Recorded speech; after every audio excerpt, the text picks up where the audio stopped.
Magandang araw po. Narito na po ang magiging lagay ng panahon ngayong araw ng Sabado, January 6, 2024.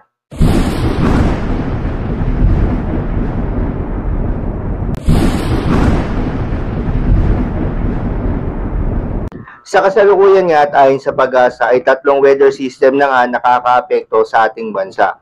Una na riyan ay itong northeast monsoon o yung hanging amihan na nakakaapekto sa may Luzon.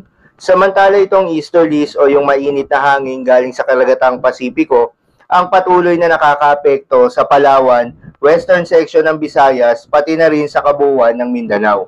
At dahil nga sa salubungan ng malamig na hangin na northeast monsoon at mainit na hangin na easterlies, nagre-resulta ito sa tinatawag na shear line na siyang nakakaapekto ngayon sa Bicol Region, Northern Samar, Eastern Samar, pati na rin sa Samar. Magandang balita naman dahil ayon sa Pag-asa ay walang binabantayan na kumpol ng mga kaulapan o cloud cluster na posibleng maging low pressure area o bagyo na maaaring makaapekto o pumasok ng ating Philippine Area of Responsibility in the next 3 to 5 days.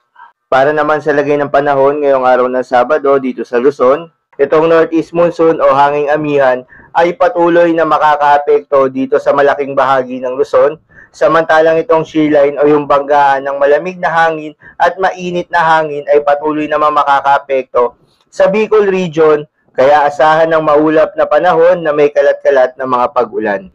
Para naman sa lagay ng panahon sa Visayas at Mindanao, particular na sa Davao Region, asahan ng mga kalat-kalat na pag-ulan dulot nitong easterlies.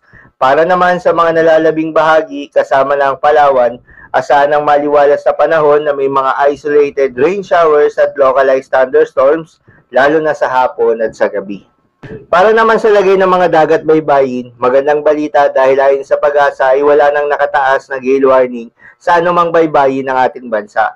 Ngunit iba yung pag-iingat pa rin sa ating mga kababayang mangingisda at yung may mga maliliit na sasakyang pandagat kung kayo po ay papalaot.